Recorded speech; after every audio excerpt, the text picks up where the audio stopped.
Hello， 大家好啊，歡迎嚟到 MY 高清談。哇，勁啊高啊媽嚇！咁今日你開始先喎。冇錯，咁所以咧就要到你我講講下。下上一集估下嘅答案啦嚇。咁咧，哇識呢個又係好犀利喎，係嚟自檳城啊木構山島啊。嗱咁咧講真，我連呢個名我都未聽過㗎。係啊，唔係因為做呢個估下咧都唔認識。其實我哋真係透過估下同埋呢個嘅大馬小知識，真係增長咗好多知識㗎。教學相長就係咁解咯。嗱咁咧呢一個嘅木構山島咧，原來就係喺檳城東面啦嚇，咁嘅一個嘅小島啦。嗱咁都係比較新興嘅一個嘅景點嚟㗎喎嚇。咁我見到咧，即係都有 Facebook 啊，即係介紹係講係2022年咧介紹呢個一個新嘅景點嚟㗎嚇。10分鐘嘅船程咧就可以去到呢一個嘅木構山島啦，睇頭先大家見到嘅天國階梯啊等等嘅一啲嘅景點啦。咁咧有冇網友去過呢？如果有嘅話呢，又請你介紹下究竟係啊，有啲咩好聊呢？大家不妨留言俾我哋聽下啦。咁如果竟然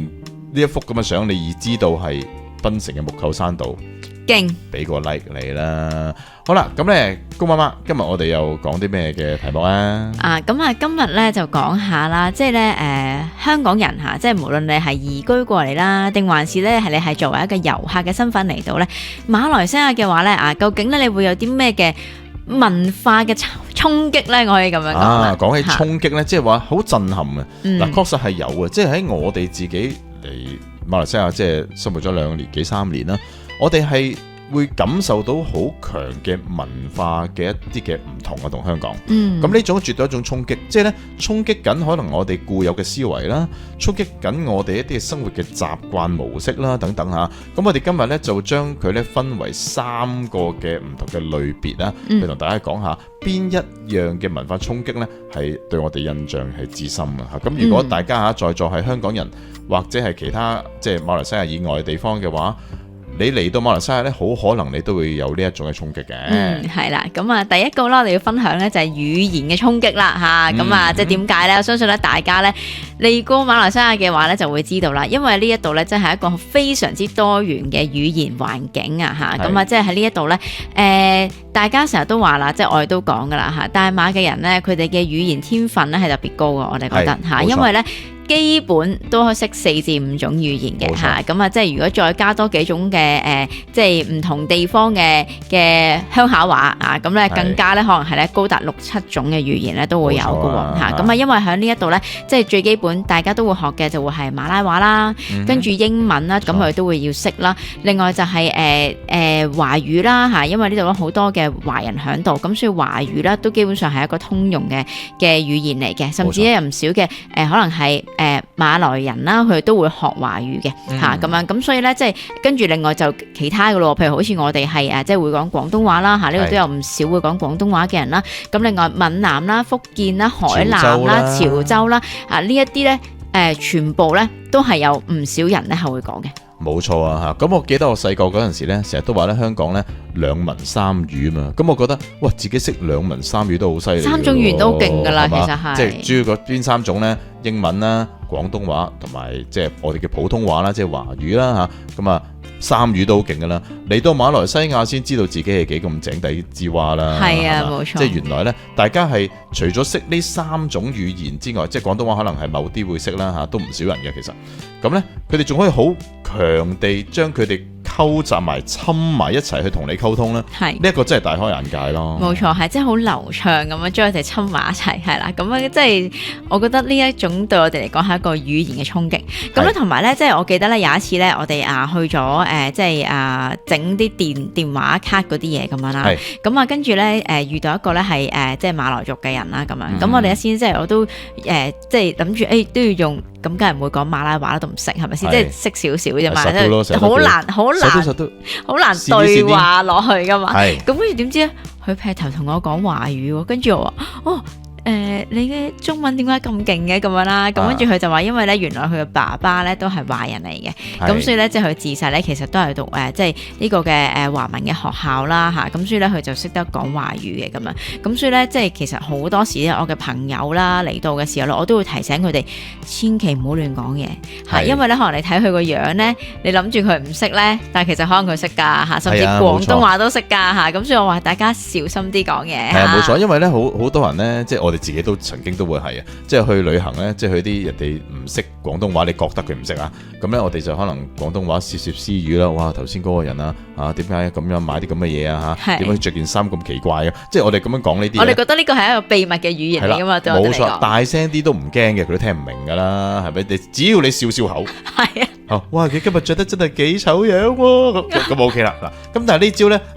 喺馬來西亞係完全唔 work 嘅，即係各位香港朋友。即係咧，如果咧，即係你有啲咩想發表咧，就心裏邊發表好啦嚇。咁咧就唔好諗住咧，即係廣東話嚇或者係華語咧，即係喺呢邊啲人係唔識嚇。好多朋友咧都真係我哋去過馬來西亞咧，同佢哋講咧，佢哋先知原來馬來西亞係有人會講廣東話或者係華語。係啊，咁啊，即係咧，我諗咧，其實咧呢一個咧都係。唔知啊，我見到咧，佢有唔同嘅人分享啦，喺網上面嚇，咁一啲社交媒體，有陣時咧都好驚訝於原來馬來西亞嘅人識得講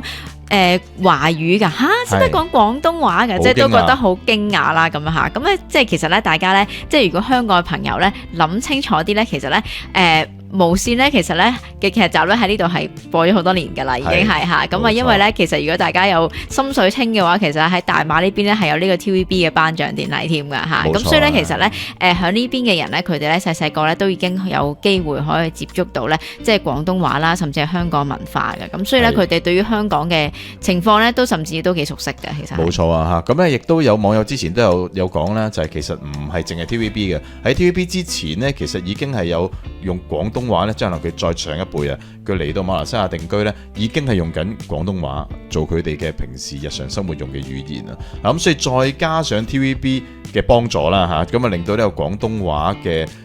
使用率咧喺馬來西亞更加勁啦嚇。咁而大家咧好可能睇嘅一啲嘅明星啊，一啲嘅影視紅人咧，其實都係香港睇翻嚟啦，香港嘅頻道啦。同埋我見其實就算而家嗰啲嘅娛樂版嘅新聞啊，其實有陣時都係會報香港嘅娛樂圈嘅事嘅，即係有啲藝人其實都係喺香港嘅藝人，係仲有其他啦。其實依家其他好多都有嘅，咁同埋咧，即係譬如近排又會有一啲嘅香港嘅劇集啦，都係會去到馬來西亞嗰度去拍啊咁樣。冇錯。所以其實咧，即係可能我哋平時唔覺嘅啫，但係其實咧嗰個馬來西亞同埋香港嘅之間嘅交流咧，個文化咧，其實都幾多。冇錯啊嚇，咁啊講緊頭先講語言啦嚇，咁有一樣咧，我覺得都係對我一個好大嘅衝擊咧，就係其實喺呢邊咧，唔使太擔心你嘅口音純唔純正。即係咩叫純正，咁已經係一個好難去定義啦嚇。雖然咧好多嘅大馬朋友咧都覺得我哋講嘅香港或者廣東話咧係純正嘅，即係我哋又唔係好覺得嘅係咪？咁但係咧，即係就算所謂嘅唔純正同純正都好咧，喺馬來西亞呢邊咧，你都唔會太過擔心，哇自己唔純正唔敢講啊，因為大家其實可能咧都有佢哋各自唔同嘅口音啦，係啦，咁亦都會繼續去溝通到啊。咁呢個喺香港就好唔同啦，即係可能香港你會好容易去留意到，喂某一啲人可能佢講嘅廣東話唔純正啊，咁因為大部分人都純正啊嘛，即係覺得自己嚇，所謂純正就係佢慣咗嗰種嘅口音咯啊。咁但係喺馬來西亞呢邊咧，反而就係因為有好多唔同種族嘅朋友。而可能佢哋係來自唔同嘅鄉下，就講華人都好啦嚇。咁佢哋可能所講嘅廣東話或者華語咧，都有佢自己嘅口音。咁但係亦都係共存緊，而唔會嘅邊緣。係冇錯。咁所以亦都咧，即係咧，令到我哋咧個膽都大咗，即係咧都會願意去。即係亂講得咯。你唔好咁樣講，雖然我就係用單字嘅馬來文都係啦 ，in this do 咁樣嗰啲。係啦，咁都起碼嗌到一件啦，係咪先？係啦，咁但係咧，即係我覺得咧係會令到我哋係其實更加敢於嘗試去講咯，即係唔同嘅語言都咁樣嚇。咁同埋即係我諗呢個都係好實際啦，即係喺呢一度即係生活嚇。如果你即係用 A 語言唔得，咁啊 B 啦，B 唔得啊 C 啦，C 唔得啊 D 啦，咁即係你都係冇辦法嘅嚇。咁啊，因為咧你真係想表達你嘅嘢咧，其實你可能真係喺呢一度咧，你係會未必估到係究竟係用邊一樣嘅語言先啱嘅。咁所以有陣時咧，即係都係我哋之前有分享過啦嚇，即係都要睇下，先可能去到個鋪頭嘅時候，先望下有冇中文字啊。如果有嘅話，應該都有華人喺度嘅，咁可能咧講華語都 OK，甚至對於員工都可以講華語。但係咧，即係我都有試過嘅，去到間餐廳咁，因為都係即係食我記得好似食豬肉粉咁樣啦。咁所以我諗住都華人餐廳啦。咁於是我就點餸嘅時候咧，咁我就用華語啦。但係咧點知咧嗰個可能即係嗰個嘅工人咧係即係嗰個嘅嗰個侍應啊，佢係唔識得聽嘅。咁於是咧我就唯有用翻我嘅蹩腳嘅呢個嘅馬拉話咁樣，跟住就去點餸啦咁樣。係嗱，咁咧同埋有一個咧，我覺得係好窩心嘅一樣嘢咧，就係咧，我哋試過呢啲職員啊，即係原本我哋用緊華語溝通，咁即係同個職員溝通緊華語啦，跟住咁我哋兩個自己傾偈用廣東話啦，咁我哋香港慣咗廣東話，跟住個職員聽到我哋講廣東話之後咧，佢自動轉咗用廣東話同我哋溝通。係，哇！呢個真係勁窩心啊！即係佢繼續，當然我唔知係咪其實可能佢華語會叻啲啦，咁但係其實佢可以繼續用佢華語溝通，不嬲溝通緊噶嘛。但係因為佢留意到我哋係用緊嘅廣東話，而佢亦都轉用廣東話同我哋溝通，哇！即刻成件事就安心晒啦，係嘛？係呢個我諗係喺個語言上面呢，即係香港唔會有呢個感覺。嗱，一嚟香港可能我哋土生土長嘅地方啦，二嚟就係喺到呢度呢，你會見到就係大家呢嗰種嘅語言嘅包容同埋嗰種嘅融合嘅程度係非常高。冇錯。咁呢個衝擊對我嚟講呢，即係點解擺第一點我哋要講呢？就係因為呢個衝擊係好實在太衝擊啦，係。係啦，咁同埋呢，你唔喺呢度落。即係住落呢，你唔係好感覺到，即係可能你純粹去買嘢或者去旅遊呢，咁你跟住旅行團咁樣假設啦嚇，咁你好可能呢就唔需要有呢一啲冇咁強嘅文化衝擊，係自由行會好啲。係，同埋因為可能點講呢？如果譬如你真係去旅行嗰啲係旅遊區嘅話呢，其實好多呢都比較真係英文都會比較好嘅，冇錯。所以可能已經一開口就已經同你講英文啦。咁但係因為譬如我哋生活喺度呢，其實你遇到可能甚至去旅行，可能你比較去啲即係偏遠啲嘅地方咁樣啦。咁你真係有可能遇到一啲情況就係真係你咩文都要用盡啦，即係睇下究竟試下邊一樣佢明啦咁樣嘅嚇。咁但係呢一種就可能你係作為一個旅客呢，你未必會咁即時感受到嘅嘢。冇錯啊，係啊，咁所以呢個我諗呢，對我哋嚟講呢，係一個好深嘅經歷啦。咁所以第一樣先同大家介紹啊。咁不如呢，我哋分享其他之前呢，我哋聽聽大馬小知識啦，之後再翻嚟呢，聽下我哋唔同嘅文化衝擊在大馬。陣間見。大馬小知識。馬來西亞有一種獨特嘅飲品叫做拉茶，係拉茶喎，唔係奶茶。佢係馬來西亞文化嘅象徵。拉茶嘅歷史可以追溯至20世紀初期，由印度移民帶嚟馬來西亞。佢哋係用紅茶同埋煉奶混合，再通過高超嘅拉嘅技術，將茶水從一個杯高高嘅拉起，再倒去另一個杯，形成濃郁嘅泡沫。呢個就係拉茶嘅名嘅由來啦。拉茶嘅味道濃郁香甜，口感絲滑，顏色呈現出誘人嘅奶茶色。無論係早晨嘅茶室定係夜晚嘅小販中心，拉茶都係深受當地人嘅喜愛㗎。喺馬來西亞，拉茶唔單止係日常飲品，更加係社交嘅象徵。喺唔同嘅場合，從街邊嘅小攤到高檔嘅餐廳，都會揾到佢㗎。佢嘅受歡迎程度令到佢成為馬來西亞嘅國飲之一。無論係當地人定係遊客，都對佢情有獨鍾㗎。一杯拉茶通常係2至3令吉之間，經濟實惠又好味。呢一種獨特嘅飲品，唔單單只係一杯茶，更加係一種文化嘅體驗，讓人感受到馬來西亞多元文化嘅魅力啊！爸爸你好叻啊，咁都知嘅。翻嚟第二部分嘅 MY 高清談啦。咁啊頭先咧講咗啦，第一點啊，我哋覺得最大嘅衝擊咧，就係呢個語言上面嘅衝擊啦嚇。咁啊第二點係咩咧？高爸爸好讀啊嚇，第二咯嚇。咁咧就係飲食文化嘅衝擊。咁我相信咧，即係嚟馬來西亞咧，大家都一定諗，喂，有正嘢食啦，美食多羅羅啊嘛。咁所以好多嘅朋友啊，即係香港我哋嘅朋友咧，話嚟馬來西亞咧，最緊要就係食好嘢啦嚇。咁文化嚟講，飲食絕對係一個好大嘅一個範疇啦。係啊，咁喺馬來西亞呢邊呢，哇，我覺得都真係幾大分別喎，同香港。因為喺呢度呢，嗰個嘅飲食嘅文化係非常之多元化嘅。咁講緊就係，譬如你其實喺香港呢，即係出名都係多好嘢食嘅。係咁但係呢，我講緊嘅係呢，喺呢一度呢，你係會有好多唔同嘅地方嘅食物，你都可以喺度揾到咯。係咁啊，即係譬如可能首先就係三大民族嘅馬拉菜啦嚇，跟住中餐啦，跟住印度餐啦，跟住另外就係可能仲有譬如韓國啦、日本啦、越南啦，其實咧喺呢一度咧都係泰國啦，都係非常之容易揾到嘅。冇錯嚇，咁啊即係所以咧變咗喺呢一度咧嗰個嘅飲食係非常之多元化嘅。係冇錯，因為香港咧即係都話美食天堂啦，係嘛？咁咧其實都有好多唔同嘅國家嘅菜式。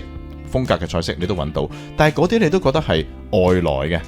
外來即係本身香港係冇噶嘛，咁外來就即係代表咗啲咩呢？即係咧物以罕為貴啦嚇，咁所以嗰啲嘢一定貴嘅。你喺香港食一個 roti canai 咧，講緊可能係20-30蚊港紙一塊，即係十零溝啦，十零溝一塊。但係你喺馬來西亞呢邊呢 roti canai 就變成咗係呢度嘅印度朋友佢哋嘅日常嘅嘢食咯，咁就唔係外來嘅咁簡單咯。咁啊講緊我哋食過最平嘅係1.9，係1溝9就係一塊 roti canai，係2溝都唔使，即係港幣為緊嘅係4蚊都唔使喎。係啊，冇錯啊嚇。咁啊，因為即係我諗係真係好唔一樣啦，即係對待嘅眼光都有啲唔同嘅嚇。咁啊，因為咧呢一度咧可能咧譬如好似呢一度咁樣納斯達麥嚇，咁啊椰漿飯啊，喺呢一度咧係譽為呢個國民嘅美食啊。咁啊，即係咧基本上早餐咧，大家好多時都會買呢個納斯達麥去食啦。但係咧喺香港咧，哇呢樣嘢咧就真係好罕見啊。咁你可能咧要去到一啲嘅特定嘅鋪頭嗰度啊，即係專係馬來西亞美食嘅鋪頭啦，係啦，咁先至會食啦咁樣啦，咁即係同埋咧已經變成一座一道啊，即係話好似一個嘅點講名貴嘅菜式咁樣啦嚇，即係到法式鵝肝咁食法㗎。係啦，因為特色啊嘛，有地方嘅特色啊嘛，咁但係即係等個價格上面都會反映啦。可能喺呢一度3-4溝係一個最基本版嘅嚇，即係冇雞髀啦嚇，當然係嘅納士達麥你已經可以食到啦。咁但係喺香港咧呢一個價錢咧係一定食唔到嘅，係唔得啦，冇錯啦。咁所以咧我諗咧呢一個亦都係喺呢一度咧對我哋嚟講都比較大嘅衝擊啦，因為咧即係你喺呢度係可以揾到好多唔同類型嘅嘢食嘅，即係可能淨係諗食邊一個國家嘅菜式咧，你都會諗啦。因為咧其實點解我咁樣講咧，係因為最重要就係譬如可能個價格上面其實都唔會爭太遠，嚇，即係可能你食中餐、食印度餐、馬拉餐或者食呢個嘅係啦涼嘢餐，佢可能真係分別，即係價錢上面嘅分別都未必好大，係啦，咁變咗你就會覺得其實都係揀你中意食啲乜嘢啫，即係未必係從個價位上面去出發，而係可能好單純就係我今日想食啲乜嘢，今日想食豬肉粉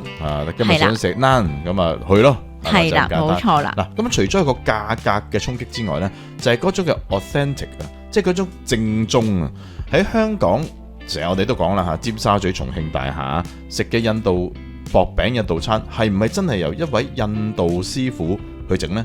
好可能係唔係嘅，即係有朋友話俾我聽呢，其實係來自尼泊爾啦，或者係其他嘅國家，巴基斯坦啊，係啦等等啦。咁但係喺呢一邊呢，你就真係要揾一間真係印度師傅整嘅 roti canai係唔難嘅，係真係唔難，因為佢哋本身就喺度住噶嘛，係啦，係嘛，即係呢個係其中3大族群之一啊嘛，咁所以變咗你食嘅除咗價錢經濟之外，就係你肯定係食翻正宗。嗱，正宗唔代表啱你口味兩樣嘢，但係起碼你會真正知道原來 Roti Canai 係咁嘅味，係啦，咁呢個係同埋我哋好大分別仲分得更加仔細咯，即係譬如喺香港可能我哋會話食印度薄餅啊，即係喺我哋概念裏邊未嚟到呢邊嘅時候就係印度薄餅咯咁樣嚇，咁咧但係咧佢嚟到呢度之後就發現原來係有分 Naan Roti Canai 或者仲有其他嘅，係啦冇錯啦，跟住仲有原來分咗南印度同北印度嘅菜系咧，亦都個口味上面會有啲唔同啊咁樣，冇錯，即係可能以前喺香港。你會諗食印度嘢咪就係嗰啲薄餅咖喱啊咁樣啦嚇，咁但係咧原來咧即係嚟到呢度之後先發現咧，其實仲有好多唔同嘅菜式啦，仲有好多仔細落去分啊啲香料啊嗰啲咁樣啦。係啊，因為就算香港啊，你識你都揾唔到啊，係嘛？即係一嚟唔識添啦，係咪？即係你諗起薄餅咪印度咪諗起薄餅咯，就諗起 Roti Canai 咯。咁但係之前我都有即係啲片都提過啦，哇！米芝蓮係講緊有9款嘅印度嘅薄餅，大家要試下嘅。曾經有一個嘅雜誌係咁講。咁你諗下，呢9種可能喺香港我只係揾到1至2種，但係喺呢邊馬來西亞，我相信係完全唔困難地可以試晒。爭在你即係食唔食得落咁解嘅啫。係冇錯。咁即係印度嘅嘢食係其中一樣啦。咁其實仲有好多啊。即係另外一個即係講緊飲食文化衝擊就係話，我哋都未諗過啊！原來喺呢邊咧會食到，即係可能喺香港咧都好常食到嘅，你都會揾到喺馬來西亞呢邊啊！咁啊，即係例如港式嘅餐廳又揾到啦，啊或者平時有時可以多士啊、粵菜、湘菜或者係唔同嘅即係中國裏邊嘅唔同嘅菜系啦、潮州菜啊咁樣啦嚇，我哋都會見到，都係唔難地揾到，而且咧亦都唔會變成咗好貴咁樣，即係特色菜咁樣，亦都唔係，因為始終華人喺呢邊都多，咁變咗華人衍生出嚟嘅一啲唔同嘅嘢食呢，即係你知中國大陸有唔同地方都有好多唔同嘅特色嘅嘢食噶嘛，都會容易揾到。咁呢個對我哋嚟講呢，亦都係一個比較大嘅衝擊，因為冇諗過原來都好貼近翻我哋香港或者中國大陸見到嘅情況。冇錯啊，即係咧變咗喺呢度咧，其實唔會話好難適應咯。即係我哋自己作為一個移居咗嚟呢一邊比較耐啦，3年啊差唔多嚇咁嘅嘢咁嘅時間嘅人，即係我哋都會覺得如果譬如有陣時都想食翻啲同香港口味有啲似嘅咁。首先就係都有啲，其實咧香港嘅茶餐廳咧喺呢度都開得好多嘅，係咁呢幾年咧，我更加見到我覺得係越開越多嘅，係香港師傅添啦，係啦，咁可能因為有香港人係移居咗過嚟啦，比較多咗啦，咁變咗佢哋又會開餐廳啊咁樣啦，咁譬如可能係食我哋喺香港其實其中一樣，除咗茶餐廳之外，好出名嘅就係嗰啲嘅粉麵啦，潮式嘅粉麵啊嚇，咁樣即係呢度咧其實咧都見到咧呢幾年咧都係開得多咗嘅嚇，咁啊即係你想揾翻啲啱自己口味嘅，即係但係又未去到酒樓要食小菜啦咁樣啊，咁而家咧都真係多咗好多選擇咯。冇錯啊，咁所以咧即係有朋友咧都有諗過會唔會嚟馬來西亞呢邊定居或者係退休咧喺適應喺飲食方面咧，其實應該唔困難不過當然啦，你要選擇一個適當嘅地方去定居啦，因為我相信好多網友呢，佢都即刻諗到，喂，咁睇下你住邊咯，係嘛？咁如果你住啲比較多華人嘅蒲種區啊，或者吉隆坡，你相對地呢，你會容易揾到。咁如果你住得太偏遠嘅，咁就真係揾唔到呢，就唔係嗰個地方，或者唔係馬來西亞冇，而可能你個地方揀得唔係太適合啦。係啦，咁所以呢，即係我覺得呢，喺呢一方面呢，我覺得呢，馬來西亞真係非常之得天獨厚啊！咁佢就即係嗰個嘅飲食嘅文化呢，係非常之豐富啦，即係你可以呢，唔同世界各地嘅菜式，其實呢，都好大機會可以喺馬來西亞嗰度揾到嘅。係冇錯啊！咁就頭先講咗啦，有呢個即係飲食文化啦，有呢個語言文化啦，好啦，咁第3樣啦，好嘛？係咁呢，就係關於呢個宗教信仰啦嚇，咁因為咧馬來西亞都係一個多元宗教嘅國家啦，例如伊斯蘭教啦、佛教啊、基督教啊嚇，咁即係甚至一啲即係民間信仰嘅廟啊，我哋其實都有見過嘅。咁喺呢一度咧，我記得我哋最經典見過就係好似喺馬六甲嗰度嚇。咁馬六甲咧有一條街咧，佢係咧同時間即係咧一間係清真寺，跟住隔離咧就係一間廟嚟嘅，跟住對面咧就係呢個嘅咩啊？印度廟嚟嘅，係啦。咁樣佢哋就係喺一條街裏邊同時間存在嘅嚇。咁即係你有你燒香，隔離有隔離念經嚇，跟住隔離就再祈禱咁樣。係啦嚇，咁即係我哋覺得哇，呢一個咧真係非常之獨特嘅景觀啊，我覺得係嚇。咁啊，係冇錯因為喺香港咧，其實我哋都會有唔同嘅即係廟有啦，寺廟我清真寺都有哋會有嘅，啦清真寺都會有嘅。咁跟住教堂都有好多啦，但係我哋真係未見過咧，係差唔多並排咁樣一齊嘅，真係未見過啦。係即係你行過咗，你原來去咗第二個宗教嘅地方㗎啦，宗教係啦，場所㗎啦，冇錯啦咁樣嚇。咁啊，呢個我覺得係幾得意嘅，真係。冇錯啊，同埋呢一種嗰個嘅一種包容度呢。嚇，咁雖然可能即係大家佢嗰個嘅信仰亦都唔一樣啊，但係亦都唔會覺得就哇咁你唔好喺我隔離啦咁樣嚇，即係呢一種感覺呢，喺馬來西亞係好強烈嘅。咁啊，甚至乎我哋之前都有介紹過去呢個嘅興都廟啦嚇，玻璃興都廟呢，入面仲有啲嘅即係畫像就會講下唔同宗教又喺一齊啊，唔同嘅民族又喺一齊啊，即係呢一種嘅感覺呢，係馬來西亞比較強烈嚇。喺香港呢，即係曾經我都即係聽過咁樣嘅情況，就係呢有一啲嘅民間信仰同埋一啲嘅其他宗教呢，就直情係打起上嚟啊，或者一啲官司啊，做乜你整咗咁樣嘅神像喺度啊？你做乜整咗咁樣嘅一啲嘅你哋宗教覺得重要嘅嘢啊？咁啊你對住我哋啊，咁啊唔好啊，咁啊可能有一啲嘅糾紛啊咁樣，即係呢一樣呢，喺馬來西亞呢，我哋就見唔到咯啊，反而就頭先哥啱講啦，啊並排唔同宗教喺埋一齊，即係都會有一啲咁樣嘅，即係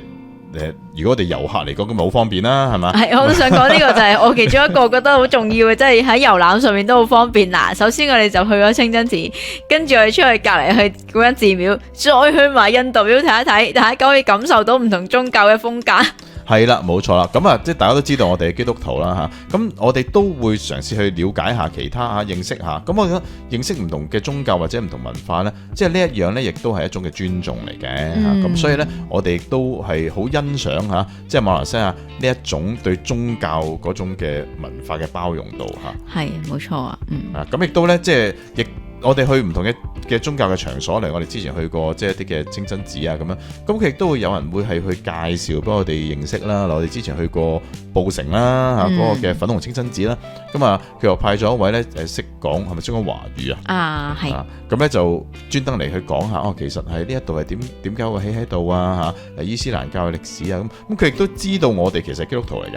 咁但係佢亦都唔會話哦，你基督徒啊，咁呢度就唔係好啱你啦，咁又冇嘅喎。咁即係成個嘅感覺呢，就係咁我都係一種嘅文化嘅交流，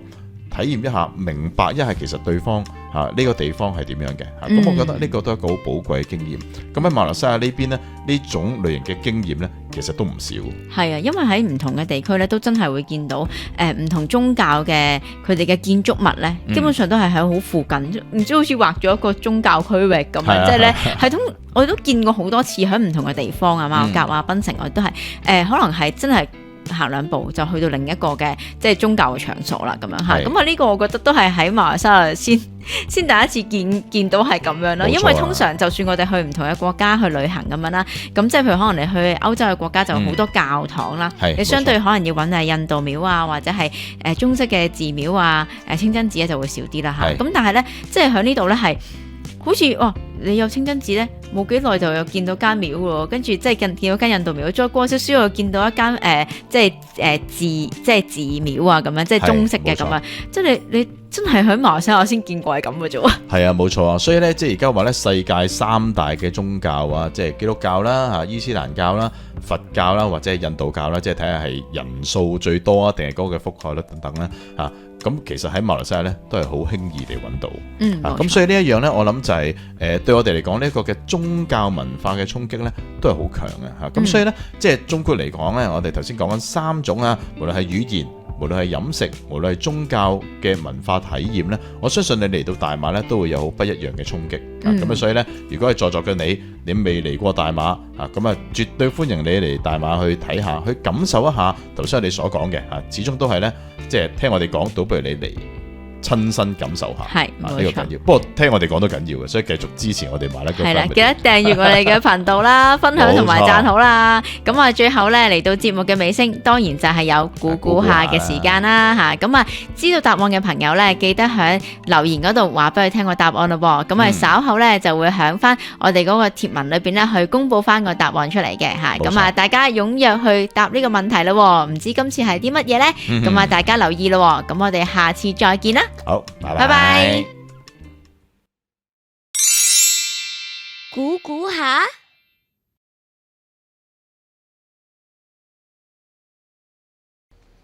呢一款可以話係馬來西亞森美蘭嘅代表美食啊，同廣式點心、叉燒酥同埋酥皮叉燒包都有啲類似㗎。因為佢太好食啦，而家整個馬來西亞都一定買到㗎啦。佢究竟係乜嘢呢？知道答案嘅朋友，快啲喺下面留言話俾我哋知啦。2日之後，我哋就會喺 YouTube 嘅貼文公佈答案，同時呢，亦都會公佈頭5位答啱呢個題目嘅朋友㗎。希望見到你個名啦，加油啊！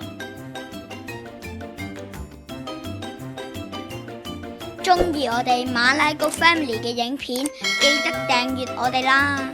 多謝各位。